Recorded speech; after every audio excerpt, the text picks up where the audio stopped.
yes, I did smack my children. I did put soap in their mouth if they were swearing. That was my style. Whether you agree with it or not, my kids give me shit the whole time about I'm a Karen and I'm telling them to do this. They keep bringing up when they were younger that I used to put, liquid soap in their mouth if they said the wrong thing. Like if one of them burped, I used to smack them. They're like, Mum, you would have been reported by doing these things. And I'm like, well, you all turned out all right. And I had a girlfriend growing up and her mum basically, loved to party, loved to get drunk was really pretty much like a friend. You could go over there and if anyone wanted to have a drink, they were allowed to have a drink and, you could smoke in front of you. You could basically do whatever you wanted, and I came from this totally different upbringing where, I feared my mum. I smoked since I was really young. I used to hide it. I never really drank, so I was lucky in that respect. But I also feared my mum. Like I wasn't openly smoking in front of her. I always knew there were boundaries and I always,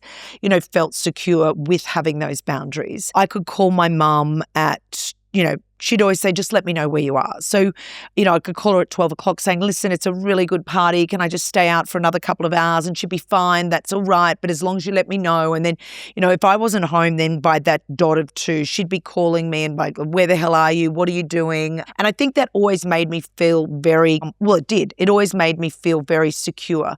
She was not my best friend. I'd say now that I'm older, obviously Mum and I have an amazing relationship and she is like a best friend to me. However, growing up, I always had that fear of a parent, and especially with my dad as well. Having that fear of a parent, not even so much fear, but having them guide you, having boundaries put down, really makes you feel secure as a person. I was lucky enough to be given a book when our children were quite young called Raising Boys. And it sounds a bit sexist, but whether you're raising boys or raising girls, they say more than anyone, boys need boundaries.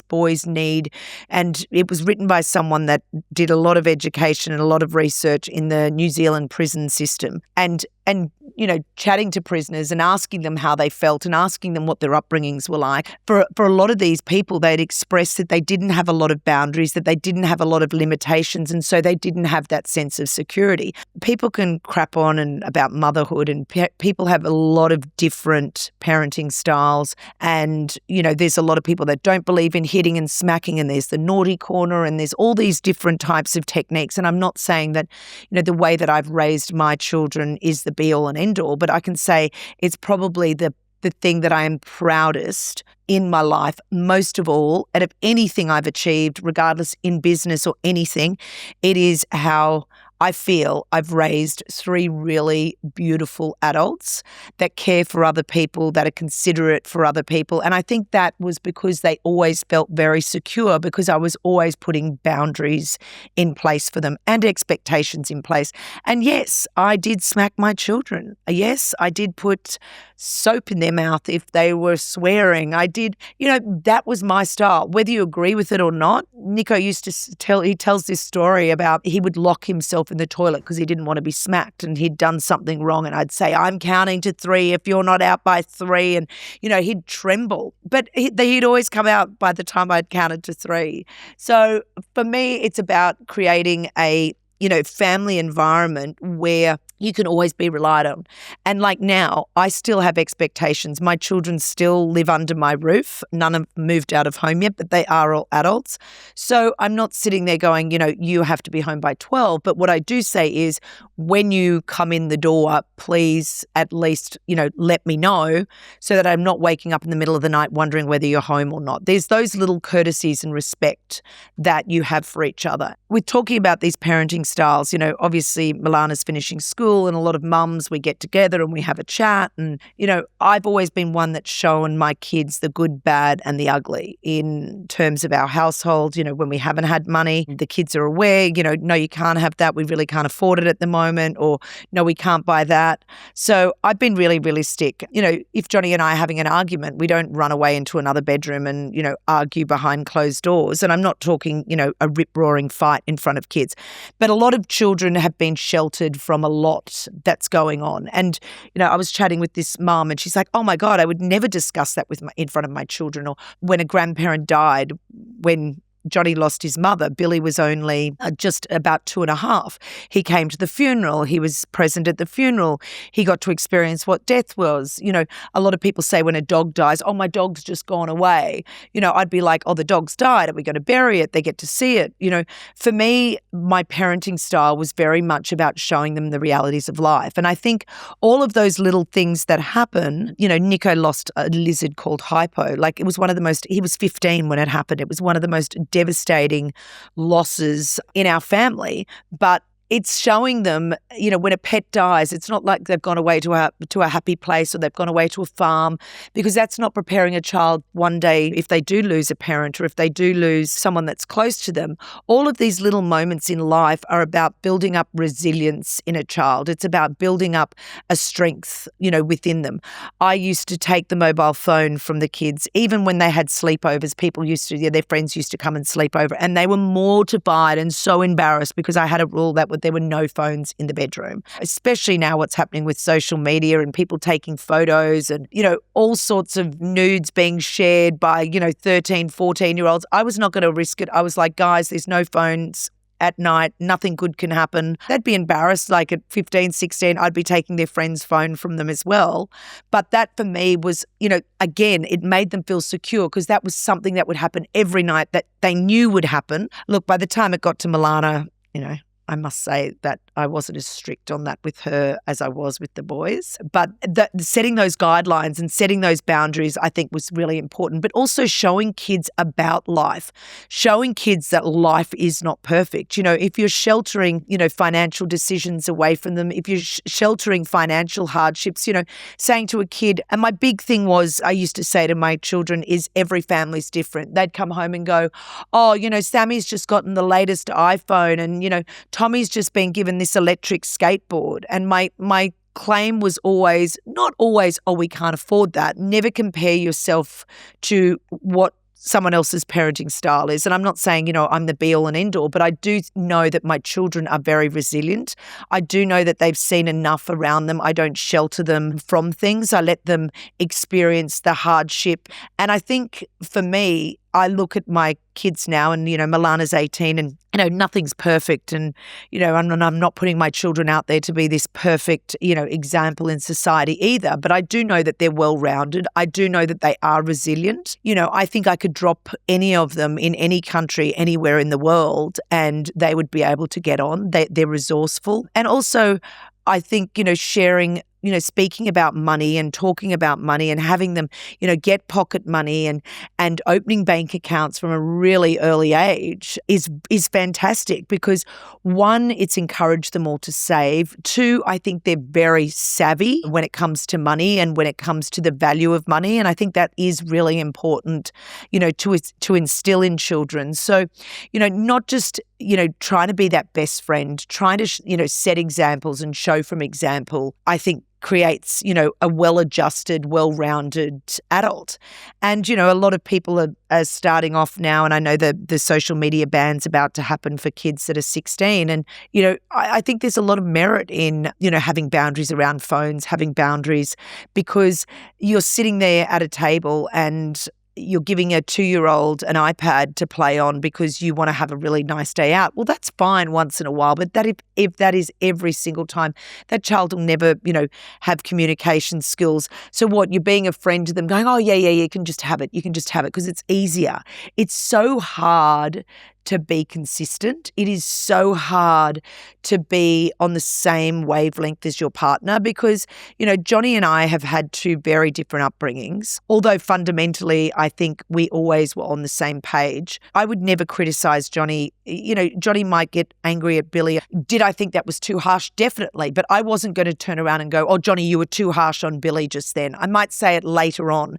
So I do believe there's times, they always say praise in public, criticize in private. And I would very much do that with my kids. I would pull them aside, when a friend left and would say, I didn't like the way you did this. I wouldn't embarrass them in front of that friend. They probably wouldn't agree with you all of the time on that because I think they'd probably say, oh, Mum, you've embarrassed us a gazillion times in front of our friends.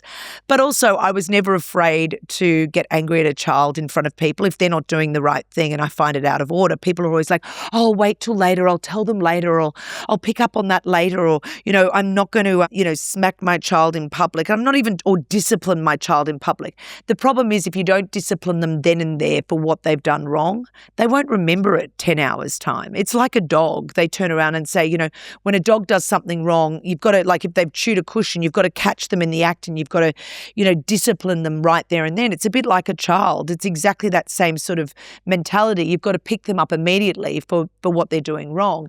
It flows on to the whole how they're treating someone.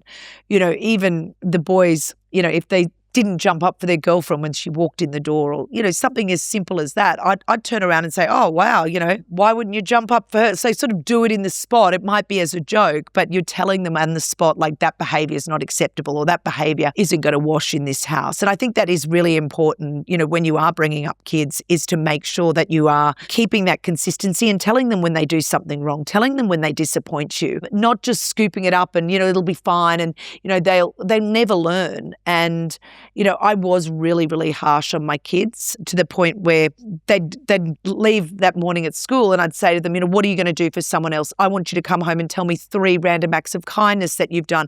I want to make them accountable for being the person that they are. I want to also let them understand they can make a difference at a really small, young age. Milana, when she was 6, experienced bullying. I'm hearing today a lot of people that babysit for children coming home and telling me stories about, young girls being, critiqued on their weight as young as 12. These things have to be pulled up and nipped in the bud immediately, gone to the school immediately, discussed. And I think it has become a lot more open about bullying these days and about conversations around parenting these days. I think everyone does have different parenting styles and no one's right or wrong, but you can start to look at your child as an adult and are they kind, considerate? Are they the person that, you feel you wanted them to be? And I think that comes through consistency. Do you think that bullies normally come from a lack of discipline?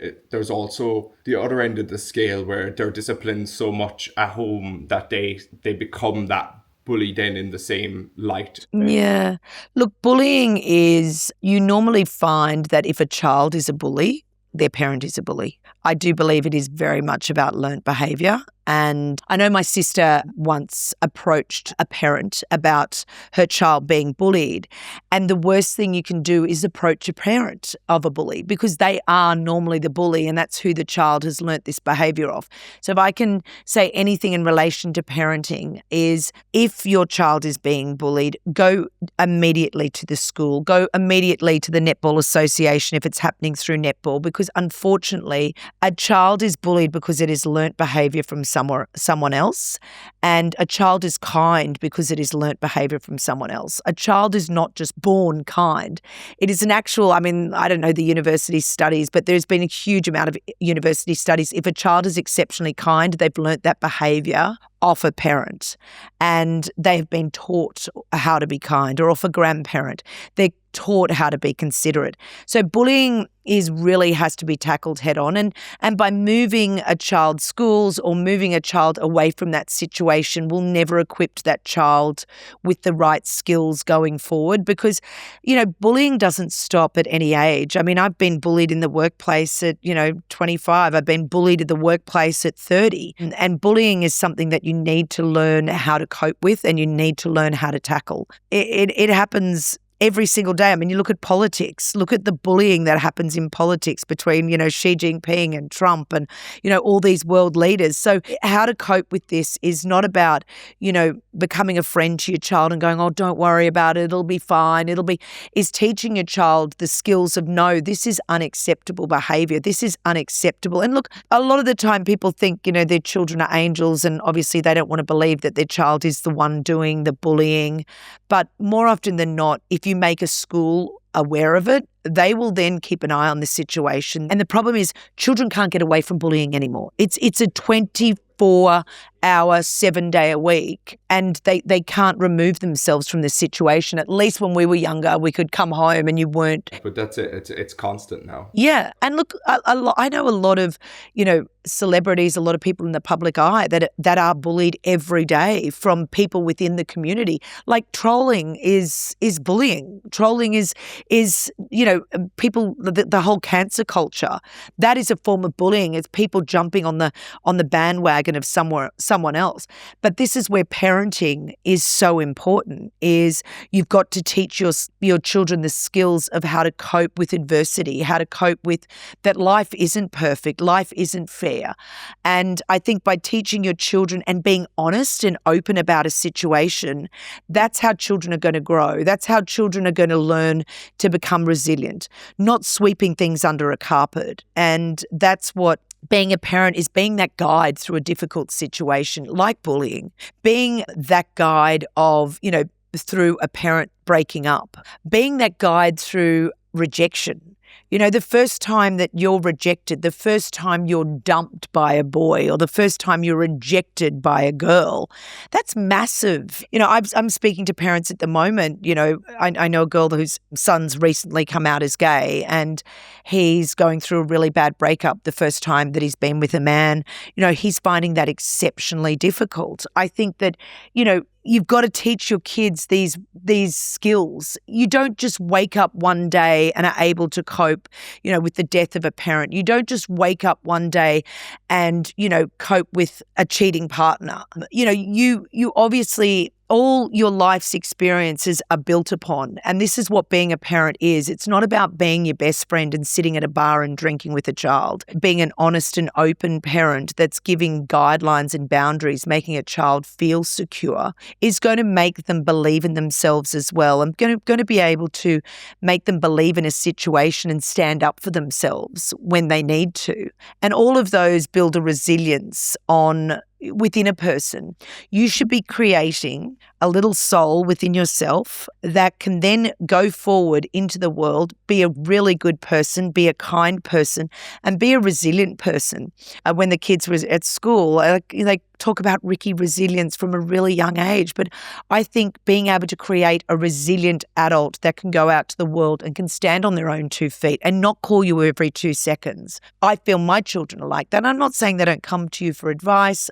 I'd hope they'd always come to advice. I mean, I'm 55 and I still go to my parents daily for advice, but that's creating that safe environment where you can really go. And look, I've said to my kids, I don't care if you've, gotten into a situation that you feel like you can't get out of. If one of your friends or you are so drunk you can't move, you get on that phone and you call me. There's nothing as a child of mine that you can have done that is so bad that I won't be there for you.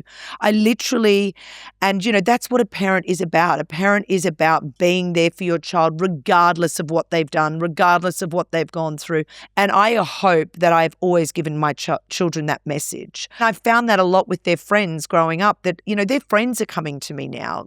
They bypass my own children and come to me with a problem, or come to me. I had a boy that came back. I've spoken about him on some of my other, podcasts in relation to mentoring. But, he found himself in a situation, where he was, feeling suicidal. He wasn't feeling great about himself, and he came to me.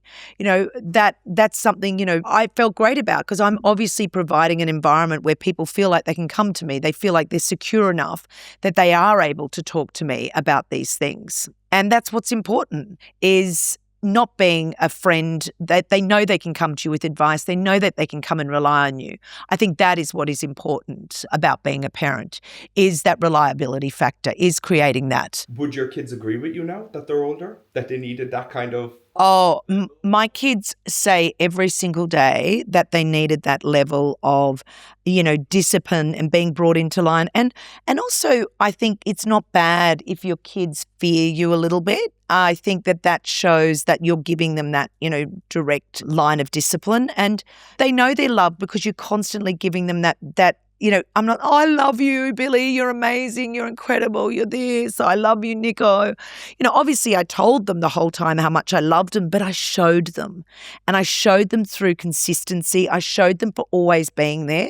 I mean, even now, if my kids ring, I answer the phone. Like, that is my number one thing. They know that if they need to reach me 24/7, no matter what country I may be in, no matter where I am, I will always pick up the phone. I'm always there the second that they need me. And that has given them a huge amount of comfort and a huge amount of security. And, people say I'm an ever-present parent. Yeah, doing pickups and drop-offs is incredibly important. And look, when I was working, running my own business, it still was really important for me to be able to be there. And I think there's a lot more flexibility around the workplace these days where you can say to a work, I need to be off because it's a sports day. I need, those moments that you are there. I mean, I look at my mother and father, and they have been there for all of their grandchildren, any special occasion, anytime they need them. And that's given my kids a huge sense of security. So the most important thing with parenting is you don't need to be a best friend. Hopefully your kids have enough friends, and, you need to be giving them guidelines. You need to be giving them boundaries. You need to be giving them expectations, going through and saying, oh, I just want you to be a good person. Well, that's not an expectation. Your expectation is, go in today and make sure you thank the teacher this afternoon for her class. Go in there, and if you see someone sitting alone, there's a whole campaign that's called You Can Sit With Me that this incredible woman, Sophie started. But it's that thing, look out for that child that's not has anyone to sit with. Look out for that person that's sad or upset. And I can say, Billy was a classic example. The principal called me during COVID and was like, everyone's coming to your son with their problems. Everyone's coming to your son, and I know that, your husband lives in China, and I don't think, I'm worried that he's got too much responsibility with all these people coming to him with their problems. And I said, no. I said that for him makes him feel like he can help someone, like he can make a difference. And, people say, an act of service makes you feel so good about yourself. And I think, the greatest thing for your self-esteem and the greatest thing for your children's self-esteem is if they can help someone else. It makes them feel incredible about themselves. And that's building their own characters and building their own personalities. So, having those expectations, and they don't have to be academic. Did you let someone sit with you today? A little kindergarten kid, did you let someone sit with you today, that's having a hard time? Isn't that nice as a mother to put that importance on kindness, rather than going, oh, what marks did you get in that exam today? And what did you win that running race? The best thing I ever saw was Charlie Crow and Billy. And Charlie Crow's Russell Crowe's son, and he went to school with Billy. And the best thing was they were younger and they were doing a cross country together. And I couldn't believe that my son was literally not going across the line. There was 100 kids, 150 kids, 170 kids. And I'm thinking, I'm good at sport. Johnny's good at sport. Where's our son doing the cross country? And I looked up and I literally was like, oh my God, he is so far behind any other kid. But I loved it. Billy and Charlie ran across the finish line. He was 5, holding hands and crossing the line together because he didn't want that person to be last. And I just thought that was such a nice thing. I'm thinking, you should have run before and at least you then didn't come last. But that was, something that obviously that kindness he had come across. He didn't want that person crossing last. With parenting, stay consistent. Don't be their friend. Make sure you're the one that reaches out and sets the guidelines for them. You'll create beautiful adults, I promise you.